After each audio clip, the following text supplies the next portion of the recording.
So today, as always, I've got the absolutely wonderful and lovely Linda Miller with me, who is our specialist pharmacy business mentor, coach, consultant, whichever term you prefer. We all know Linda very well. If we don't know Linda very well, we want to welcome you to our very first podcast. Now, you would have heard Linda speak at a lot of different associations. You may have seen her on some live webinars or read many of her incredible articles. But from high demand, we kept being asked the question, can we hear more from Linda? Can we get some recordings going and some podcasts? So here we are. And I just wanted to say, on behalf of the team here at Pharmacy Profit Secrets, PPS for short, we're very excited to be broadcasting our first podcast to you guys. For those of you who don't know me, I've worked with Linda for a few years. I'm the senior associate here at PPS. And together with Linda, we make the lives of many pharmacists and their teams a lot easier, I should think. Right, Linda? That's right. Well, that's the aim. So welcome, everyone. What we're going to be talking about, let's get straight into it, because I know that a lot of you are really busy, whether you're walking the dog or listening to this during your break or whatever the case is. What's really important for us is to say thank you for tuning in. We want to talk about why is this time such a pivotal timeline in community pharmacy? What's going on in community pharmacy these days that makes things so challenging? We're also going to be looking at how dangerous it is to stick with doing what you already know. We'll talk about what makes an epic pharmacy and what does marketing guru Dan Kennedy mean when he talks about imprisonment thinking. I think it's a great lesson for everyone, not just pharmacy business owners. And this is exactly what this message is for. This is what this podcast is for. Anyone involved in the pharmacy industry at all levels, but especially those who are the owners, the directors, the ones who are dealing with the major challenges, making the big decisions. And we welcome all banner groups as well, and all those involved in sales and consultations, as well as our wonderful pharmacy assistants and pharmacists as well. Once we've talked a little bit about what makes an epic pharmacy, Linda's going to share with us what are some of the key steps to success today. So much has changed in relation to pharmacy in recent years for a number of reasons, and we'll look into that. And we're going to ask the guru, and she hates me, by the way, saying that and referring to her like that, but we're going to ask Linda what she thinks about that, what makes the changes and what the successful steps are in relation to making your pharmacy, whether you own one, whether you own 90, it makes no difference in today's world, successful. So making your pharmacy extraordinary, that's our title. Linda, welcome. Thank you for being with us. Why is this a pivotal time in community pharmacy? Great question, Alex, and thank you for the awesome introduction.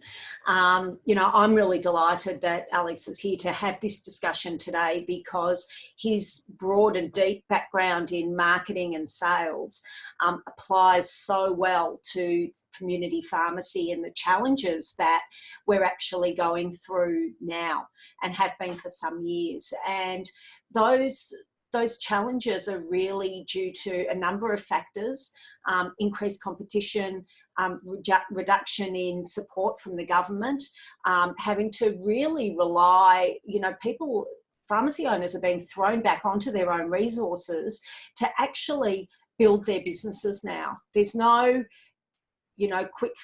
quick answer. There's no easy, take this product or use this service to get to the, that extraordinary enterprise, which of course is and should be the aim of every pharmacy and every pharmacy owner. So I guess then, Alex, what we're talking about here is how do you take your pharmacy to a point where even despite these things which are really dragging you back, that you actually are able to create something special. And I know that that's possible because it's something that you and I do with our clients each and every day. As I said, though, it is about doing the do. It's not enough to, know the things to do, and those things we're certainly going to talk about today. It's also about really tuning in and being resilient and, keep on doing it, even though it's going to feel a bit like 2 steps forward and 1 step back, sometimes 2 steps forward and 2 steps back, but ultimately continuing to move forward. And that's really the key here. It's interesting you should say that. As one of my key responsibilities here in terms of serving our community and the businesses within that community is the strategic application of looking at what's best for pharmacy moving forward. And I really enjoy the conversations I have with the pharmacy owners and those managing pharmacies, from a front in the sort of trenches, frontline type situation. And a lot of them, so intelligent, some of the most bright people, incredibly busy people, and time is a major issue for them. But one of the things that I actually notice is that so many pharmacists today know what they should be doing or could be doing, if they just don't quite get around to it. They're aware that, there's been a face of reduced government expense, heightened competition, revenues in some cases or in many cases dropping, all those particular things coming into play. They know that, there's something that they can be doing better. They may have read something or heard something from someone or attended, one of the association's meetings or community meetings that, that the pharmacists are attached to. But, you and I know that in relation to being successful in business, it's not just about knowing what the solution is, it's knowing what not to focus on. And it's about putting things in the right sequence and doing them in their right time and the right space. So, that's interesting that you should say that. So, how dangerous is it to stick with what you know today? Well, it's a reasonable thing to be thinking about, because one of the things that we've certainly noticed over the previous few years in particular, as margins have gotten squeezed, as profitability's been affected, as revenue's been affected, is that the people who stay the same, who don't actually change their mindset, and which in turn leads to a change in their behaviour and their actions, those are the people that are falling behind. There's more bankruptcy than there ever has been in community pharmacy, and that's quite shocking. And I mean that in a literal sense. That, up until the last 5 years or so, it was unheard of for a pharmacy to go bankrupt. Totally. Basically, we had a lot of really great operators, but equally there were pharmacies that were like, if I can liken it to opening a restaurant in front of a starving crowd. Didn't really matter what you were serving, you had a starving crowd. Well, the crowd has got a lot more opportunity now to look beyond that one restaurant.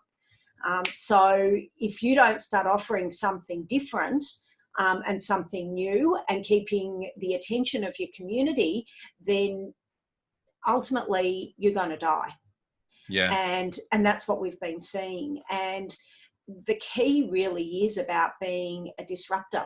And that sounds maybe to some pharmacists a little bit scary.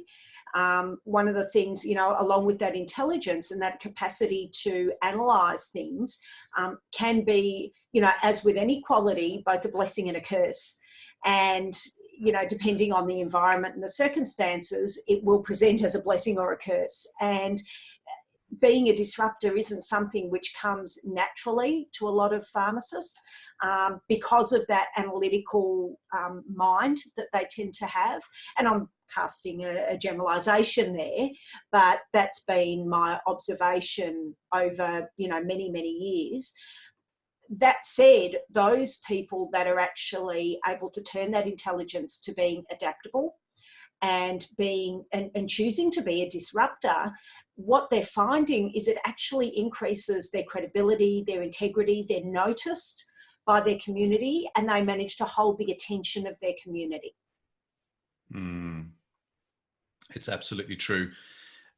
Yeah, I mean, it depends on who you speak to, whether they're talking about their revenues going up or sideways or downwards, and the same thing with their profit margins, but everybody's talking about increased competition, and everyone's talking about what they can do to serve their communities better, to be more stronger in terms of their connection with their communities. And I think that's wonderful. You know, you and I both know how passionate we are, with the rest of the team as well, in relation to the roles that pharmacists have played all along. But I couldn't agree with you more in terms of the fact that it just used to be, and I say this humbly, you know, if you were intelligent enough to study, become a pharmacist, found a way to beg, borrow, and steal to make the money to open up a pharmacy, you had a pretty, I want to say easy ride. Business is never easy, but you were going to be successful, you know, you to a certain level. Others more than some, or some more than others.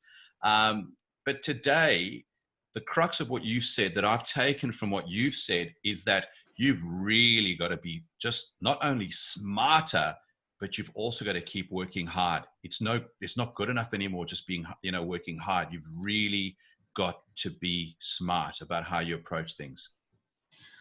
That's absolutely true, Alex. And the first step to that is actually opening your mind to change. And when you do that, then you actually create ideas, create opportunities. That adaptability is, as we've discussed already, a key to pharmacy's survival. It also creates, you know, once you can move your mindset to that idea of change, and change being normal and actually enjoyable and something that you would seek because it's an opportunity to go forward, then business becomes again quite exciting. And instead of moving away from, you know, trying to avoid, I mean, it's extreme bankruptcy, but trying to avoid, you know, staying in the same place or going backwards. Yeah, or even, you know, you're not enjoying the same lifestyle that you've been accustomed to from before. I mean, that's got to be annoying. Those of us who are successful, we try to at least maintain that level, if not better. True. And it's annoying when all of a sudden you're taking less out of the business, or you're having to work more in the business and that type of thing. It's great. Yeah, I totally agree with you. And when you're moving forward, it is exciting to think and to actually see results, see things changing for the better, and how that impacts your lifestyle, secures your future in a financial sense, also in terms of your position in the community. That's really important as well. I guess it is exciting for many pharmacy owners. I mean, the fact is we're all in business to, you know, achieve financial success as well as contributing to the community, and being able to do both those things by moving forward is really exciting. And the thing is that once you're in that mode, then you can look at, okay, what can we do to improve systems? What can we do to improve processes? You know, what are some of the things that we can do to disrupt the industry? What's going on in industries around us? It's not just what our cohort is doing, but also what can we learn from other retail businesses?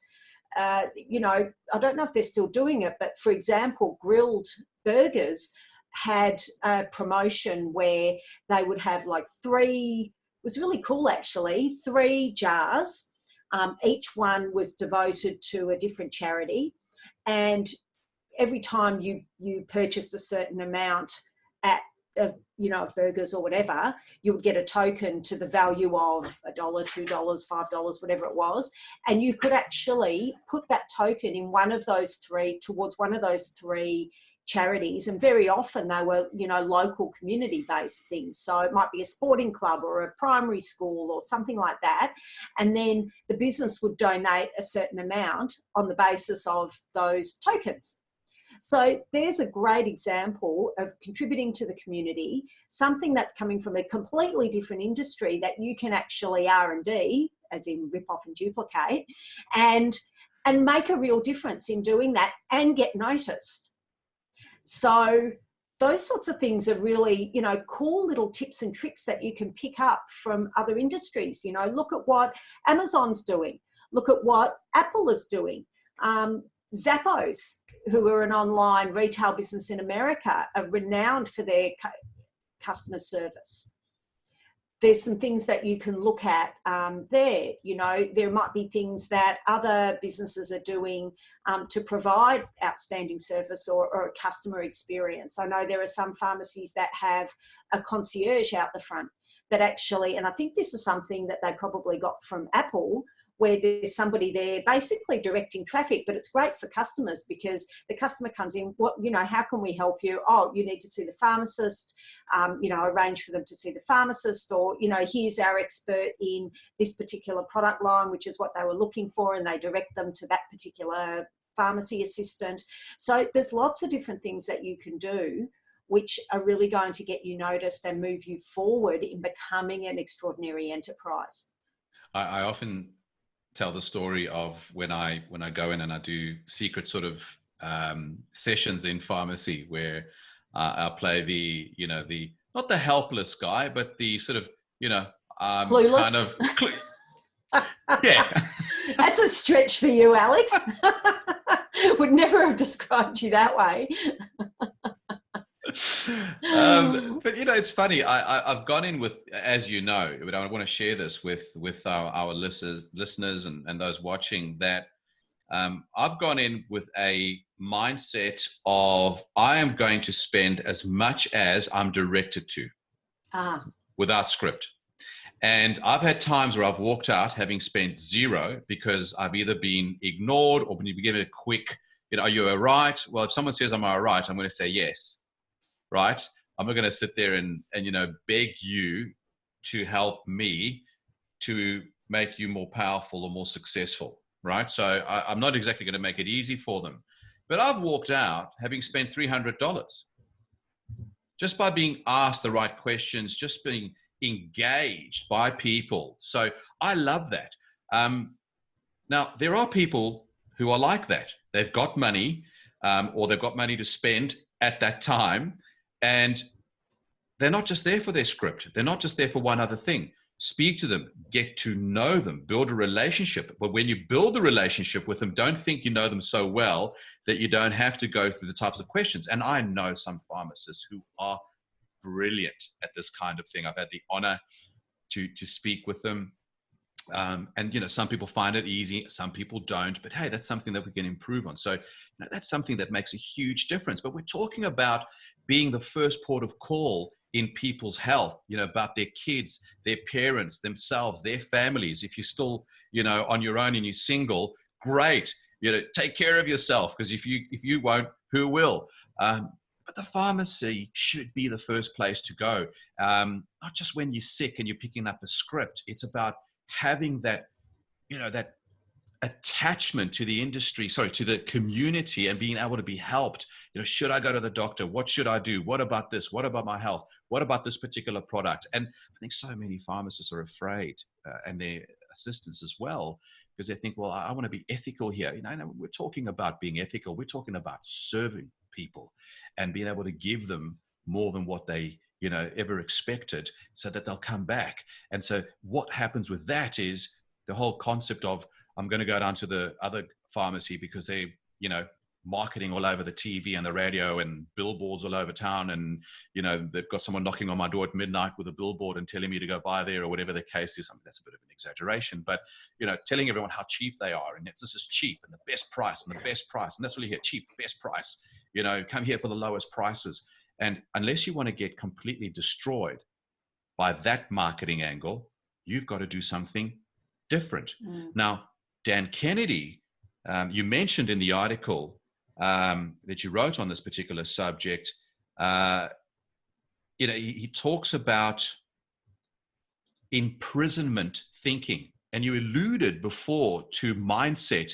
And I think a lot of people are sort of sitting back and saying, well, what do you mean by that? Yeah, but what did he mean by imprisonment thinking, and how is it actually relevant to what we're talking about now? It's a great question, Alex. And if I can take it back a step to what you were talking about with, serving your customers and that kind of thing. Traditionally, pharmacists and pharmacy assistants have been terrific at that. They care about customers. Yes, there are more than a few around that do the "you're right, are you?" which is a personal bugbear. And you're right, the first thing that's going to happen is you're going to think, well, you clearly don't want to help me, so okay, I'll just deal with it myself, whatever it happens to be, and try and muddle my way through. But that aside, it really is a case of serving customers, but being smart about it. Action thinking is about thinking, okay, well, I'm going to be serving this customer. Does this count as a clinical intervention? And one of the things that the government is doing, which is great, is they are encouraging, they will pay, as we all know, they will pay for clinical interventions. It's a matter of doing the paperwork. So, number one, having that mindset of, yes, when I have an interaction with a client, with a customer, that counts as a clinical intervention. And then making it discipline, having the systems and processes in place where it's easy for staff to complete the necessary admin to get paid for that. And knowing how many count and, all those sorts of things. Now, that is action thinking. Imprisonment thinking is we're too busy. Yes, we're serving customers. I haven't got time to do the paperwork. My staff haven't got time to do the paperwork. Or worse yet, the staff saying we don't have time to do the paperwork. That's costing you, literally. Here is a golden opportunity. And what Dan Kennedy talks about in quite some detail is exactly that. Are you actually saying I can't instead of I will? I love it. I absolutely love it, because we can. Sorry, go on. It's scarcity versus abundance as well. You can have many, and very often, whether it's the culture in the pharmacy, whether it's, pharmacy staff sometimes don't have as much, I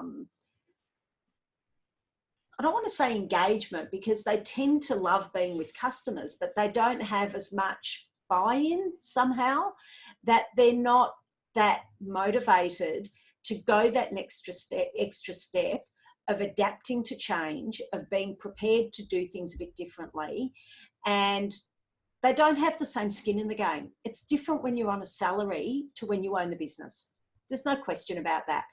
That said, if you really work on your culture and your leadership, then you can have your staff just as enthused, and we'll talk about this in upcoming podcasts, different ways of enthusing your staff so they are just as invested in whether it's clinical interventions, whether it's adapting to change, whether it's doing things differently on a regular basis, and really having their minds open to doing things differently and being proactive. Those are the things which are action thinking, as opposed to it's that abundance, as opposed to the scarcity. It's, having gratitude for the opportunities instead of resentment that they're so busy. I love it, because it's what you're talking about in the language that I love is increased profit, increased revenue, and a happy team with raving customers. Right. Love that. Absolutely love that. Yeah. And I mean, it's not about the resources that you have. It's how you organize or arrange your resources. We've Absolutely. got that's interesting, isn't it? Okay. So that's brilliant. I love it. So you started alluding to it. What makes an epic pharmacy, and what are some of the steps to success? It's interesting that you should use the word epic, because one of the pharmacy groups that I've come across who really embody that and literally are called Epic Pharmacy, so you can look them up. Their they're really an extraordinary enterprise. And they're exactly what I'm talking about in terms of vision. So they've got a vision for who they are, what they do, why they do it. And because of that, their staff are all fully invested in that vision, which then cascades out to wonderful success because of the engagement they then have with customers. So you've got staff engagement, you've got a vision for contributing to the community in lots of different ways, and they very cleverly have a niche. That in this day and age is critical to success.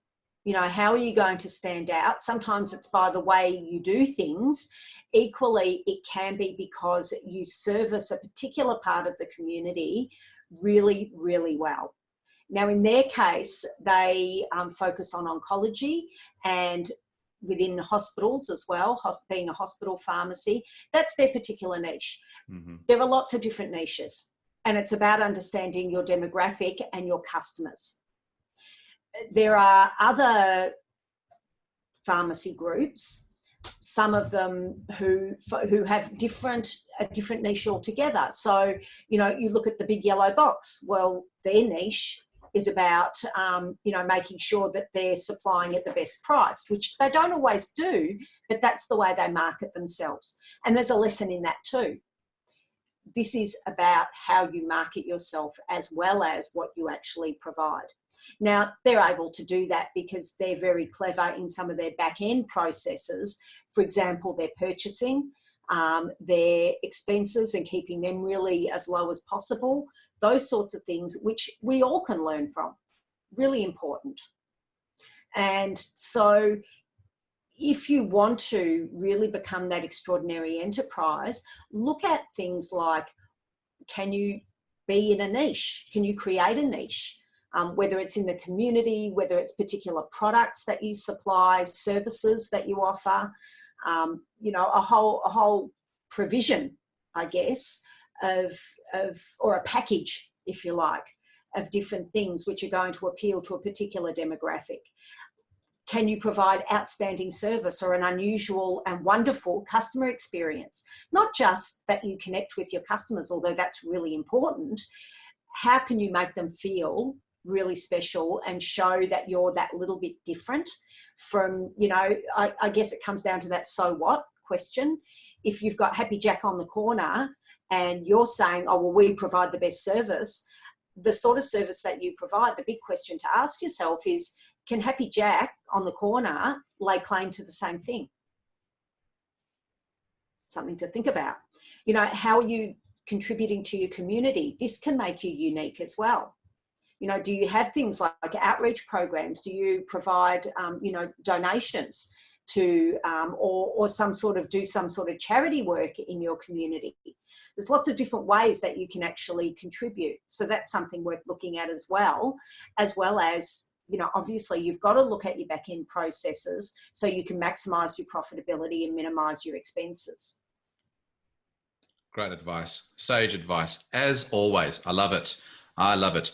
Okay. So for those of you who were thinking Linda spoke too quickly or trying to make some notes or trying to think about that, or you wanted to hear it again, more than welcome to hear the podcast again or watch what we're doing. But you can also click on the link that's attached to this, and it's a way to get the 7 strategies proven to increase revenue in your pharmacy now, which covers everything that Linda just said and in quite a bit of detail. So if you want a quick 15-minute read, I think it's a less than 15-minute read if you really, if you're a pharmacist. And you're busy. Yeah, so it's a quick read, but it's straight to the point, it's punchy, and it gives you everything that you've just summarized there for us. Thanks, Linda. So I absolutely love that. There is, well, from what I'm taking from this, there is so much that you can do to disrupt. Yes, you can grow. Yes, you can learn, take on a few different things, apart from the fact that it'll probably make you feel more alive again and challenged again, because there's nothing like being bored and in the mundane, and you can try to make yourself a little bit more extraordinary or completely transform into an epic pharmacy in your community, or if we haven't inspired you and enthused you, then you can carry on doing things you're doing and just hope for the best. So that's incredible advice. I wanted to thank everyone for tuning in today, for listening to us. Please leave some comments and let us know how it went, what you liked. We love hearing from you. So if there's any subject matter that you want to hear more about in the future, or if there's certain things that you'd like to see the show take, send it through. We absolutely love it. But we wanted to thank you for coming in today and listening. Our next podcast is going to be about taking your pharmacy from good to great. We're going to be going into a little bit more detail about some of the key components and the key ingredients of success that we talked about here today. We're going to be looking at some other information from that. So we hope and trust to see you there. Make sure that you click on the link to download the link that I just told you about just a few moments ago, the 7 strategies proven to increase your revenue in your pharmacy. And if you liked what you heard today, share it with your friends. Please feel free to rate the performance that you liked. And if you're a YouTube follower or a Facebook follower, or you like to tweet or whatever the case is, go and find us. If you want to stay in touch with us, so that you stay connected wherever it is you like to actually work in terms of your social media platforms, feel free to go and find us in those and attach yourself to us in those particular formats. And by the way, that is something that we will be talking about in the not too distant future, the major advancements that have actually taken place in social media and how the really rockin' pharmacies are utilizing all those particular strategies and tactics to their advantage. So thanks so much, everyone. Linda, as always, an absolute pleasure. Likewise, Alex. Thanks for your time. See you, everyone.